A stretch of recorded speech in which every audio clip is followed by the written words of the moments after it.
मामले में एक टर्म चलती है, नो ब्रेनर, यानी दिमाग न लगाने वाली फिल्में। मेकर्स का आग्रह होता है कि अगर आप लॉजिक लगाने की जिद न करें तो फिल्म आपको मजेदार लगेगी। कई मामलों में ये सच भी साबित हुआ है। लॉजिक से परे लेकिन भरपूर हास्य क्रिएट करने वाली फिल्में काफी मात्रा में बना चुका है हिंदी सिनेमा। तो नो ब्रेनर से कोई खास परहेज नहीं है जनता को। लेकिन कुछ फिल्में ऐसी होती है जिनकी नो ब्रेनर की परिभाषा ही कुछ अलग होती है।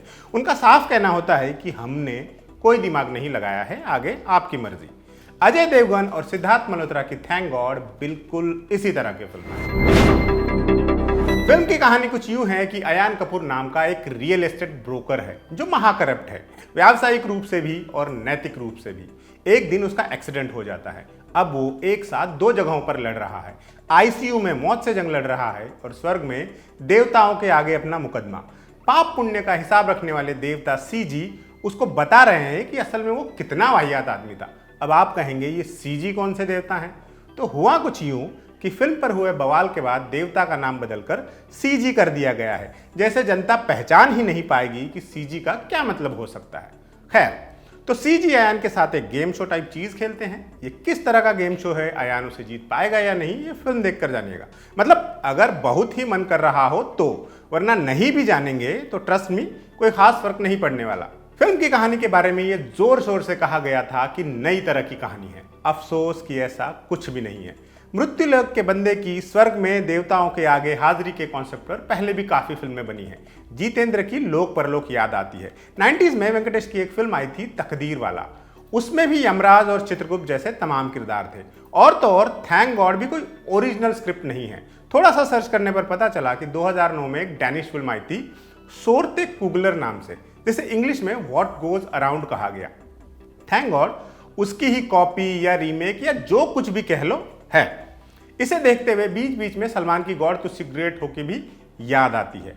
इतने के बाद भी अगर मेकर्स का यह दावा है कि यह नई तरह की कहानी है तो हमें कुछ नहीं कहना, गॉड ही उनका इंसाफ करेगा।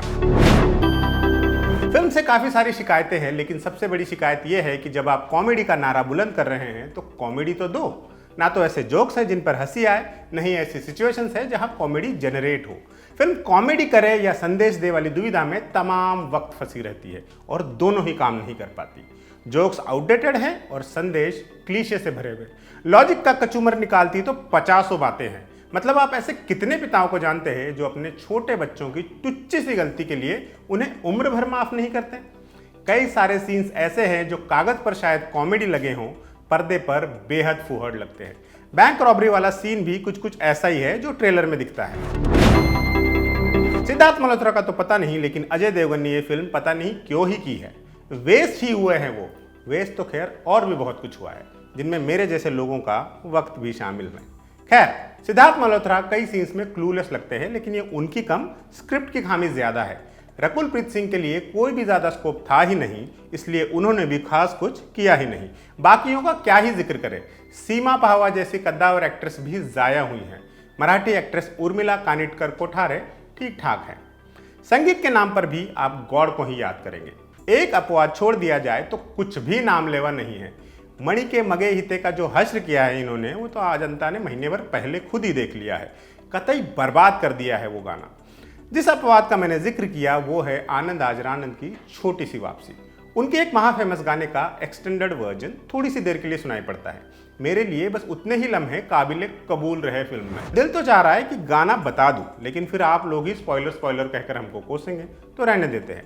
अगर आपने फिल्म देखने का हिम्मत वाला काम चुना तो खुद ही जान जाएंगे। शॉर्ट में कहा जाए तो थैंक गॉड ऐसी फिल्म है जो आज से 15-20 साल पहले शायद अच्छी लगती। फैमिली एंटरटेनमेंट के तौर पर इसे कबूल भी कर लिया जाता, लेकिन आज के दौर में ये एकदम बासी और उबाऊ कॉन्सेप्ट लगता है। डायरेक्टर इंद्र कुमार अब भी दशक भर पहले की फॉर्मूला कॉमेडी में अटके हुए हैं। दिल से बुरा लगता है बॉस। फिल्म की रिलीज से पहले कुछ बवाल हुआ था। लोगों ने कहा था कि उनकी धार्मिक भावनाएं आहत हुई थी।